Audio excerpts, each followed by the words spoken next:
Hello students, and welcome to our flipped classroom on the digestive system. We're going to start out by talking about the functions of the digestive system as a whole. Now when we look at this graphic that we have, we can show both the catabolic and anabolic pathways. So let's do a little review. Anabolic pathways, recall, were synthesis pathways. You were going to be taking smaller components, putting them together, and building larger molecules. And these are things that your cell is going to need, maybe proteins, lipids. It's also going to be the components to physically make the cell or make hormones and chemicals that your body is going to need. Catabolic pathways, though, are going to take large molecules and then they're going to break them down into its smaller components. During a catabolic process, we are going to create usable forms of energy that we usually talk about in the terms of ATP. So when we're talking about food that you are consuming, you have to take those food molecules and you have to break them down into their building blocks or their monomers. Those monomers are in what we refer to as a nutrient pool. So this nutrient pool is sitting within your cells and you're able to take from that pool to create new molecules from them, and then you're also able to have useful forms of energy because of the whole process of taking food into your body. So that's where we're going in terms of the overall function of the digestive system, but it's going to have specific functions so that we can take that food in, break it down, absorb the parts that we are going to need. Ingestion is when you take food and you put it into your oral cavity or your mouth. That whole process of taking the food in or eating is an important part to the whole process of digestion. The second step is mechanical processing. Mechanical processing and digestion is going to be our way of taking those big food particles and making them into smaller food particles. And as we do that, we're crushing, we're shearing, we're going to be churning and mixing. So that crushing and shearing you're doing with your teeth and your tongue. Then you're going to propel that down to the next part of your digestive tract. Then you're going to churn and mix some more. So all of those are different forms of mechanical processing that you're doing with the food. When we talk about digestion, we're usually talking about chemical digestion. And chemical digestion is when you're taking the small organic fragments from the actual breakdown of the food. So we have small food particles by the time we get to this chemical digestion part, and those small food particles then are going to be broken down into those monomers that we are able to absorb and to put into our nutrient pool. Along with digestion, you're going to need to go through secretion. So secretion is your body's way of releasing water, acid, enzymes, buffers, and salts from the different organs, and that's going to help to lubricate the food, it's going to help to digest the food, and it's going to help us propel the food so that we can have that moisture content with it. The big one that we're talking about, though, is absorption. That's where we're taking all those good food molecules in the organic forms, and we're going to be absorbing them across our digestive tract to go into our bloodstream, and then we're going to deliver it to our cells and create this lovely nutrient pool that we're going to be able to use. Once you've absorbed all those good things from the food that you ate, you're left with basically waste. And so our last step is going to be defecation. Defecation is that physical elimination of the waste from your body, and it's defecation because it's feces coming from your body. Now, our digestive system is allowing us to acquire nutrients from the environment. Those nutrients are then going to have to move through this structure, which we refer to as the digestive tract. We have a complete digestive tract, which means we have a mouth where we input food items, and it goes through basically a long tube that goes all the way down through the center of your body, and then it goes out through the anus, which is going to be the end of the tube. That digestive tract is sometimes referred to as the GI tract or gastrointestinal, gastro referring to the stomach. It's also referred to as the alimentary tract. So all of those are going to be used interchangeably where you're talking about the digestive tract, GI, or alimentary tract.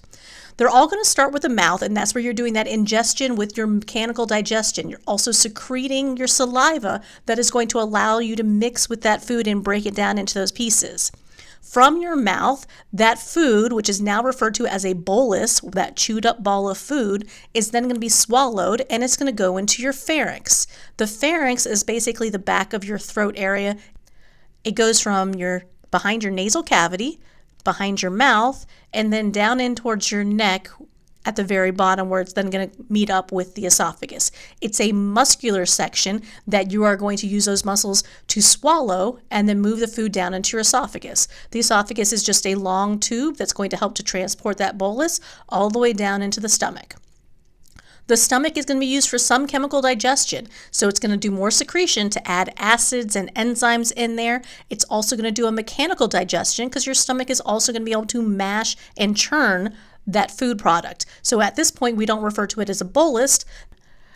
That is now referred to as chyme.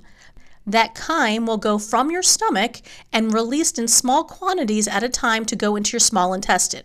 Your small intestine is this huge squiggly mass in here. That is going to be the place where you're going to have the most digestion and absorption that is going to occur from the food that you have eaten. And then you're going to move all of that chyme and go into the large intestine. And from the large intestine, you're mostly dehydrating the waste products that are left over. The whole of this tract is basically going to be a long muscular tube because along the way you're going to have to squeeze all that food product all the way down through the whole length of the tube until it eventually exits your body. Now, your digestive system is not going to be just your GI tract. It is also going to have these accessory organs. The accessory organs of your digestive system aren't actually taking and moving the food through them. These are going to be different organs that are going to allow you to either break down the food more or add secretions to different areas that will help you with that digestive process.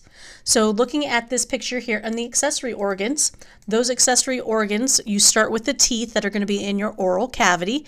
They're going to use for that mechanical digestion and processing. So your teeth, using those to chew, chewing's technical name is mastication. So mastication is happening within your mouth with your teeth, again, considered an accessory organ.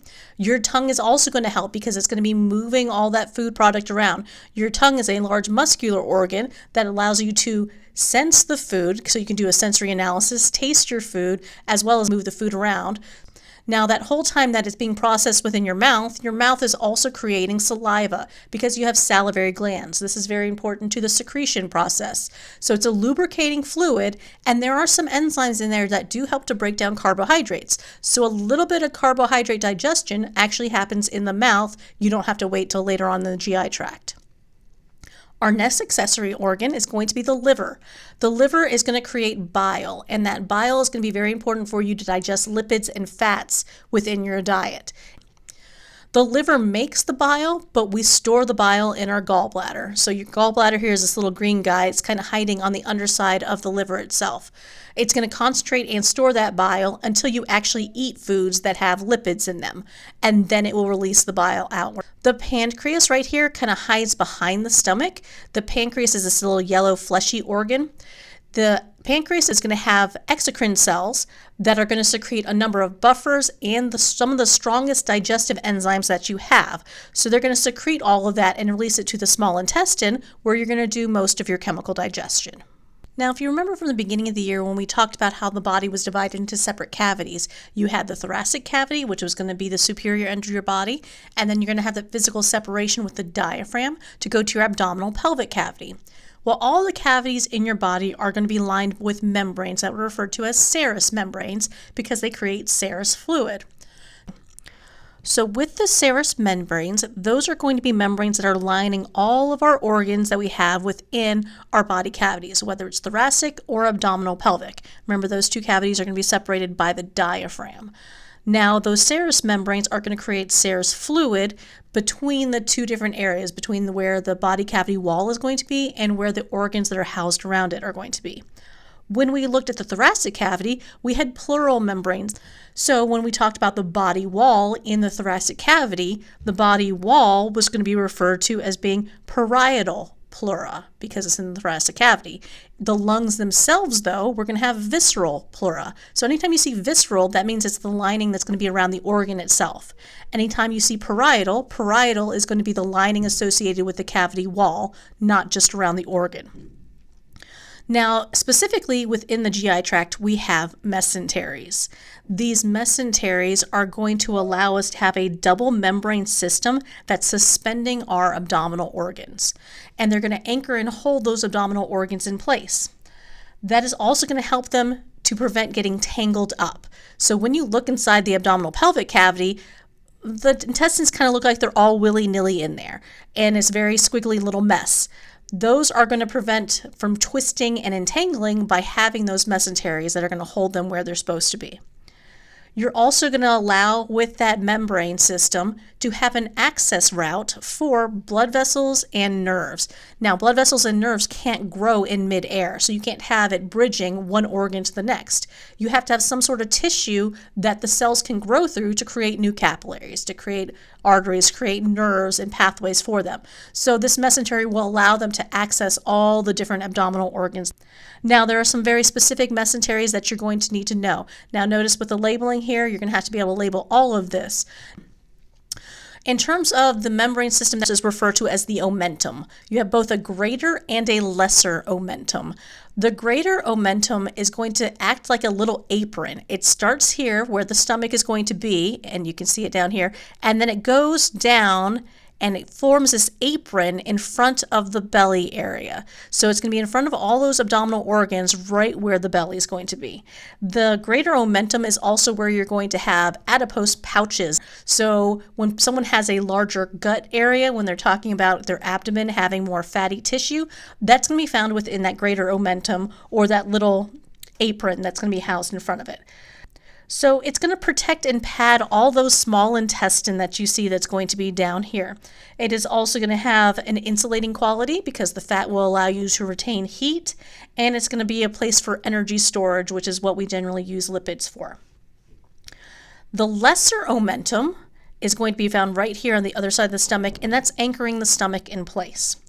Then the other omentum you're going to look at is going to be mesentery proper. So notice here is the mesentery proper, and you can see that it's attaching to the different parts of the small intestine. Here's another view of it. Here's a frontal view where you can see how it's attaching to these different parts.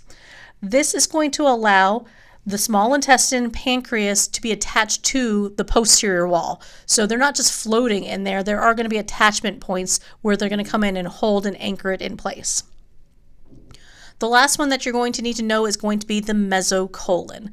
The mesocolon, you can see right here, of the ascending and descending colons, that they fuse the large intestine to the back wall of the cavity where the parietal peritoneum is going to be. So that's where you're going to be holding all those in place. So these different mesenteries that you have are all going to be similar, and then that this membrane system, it is going to be double layered, and you're going to secrete fluid from it that's going to help to lubricate between the two different membranes so you're not getting friction between any of the different abdominal organs.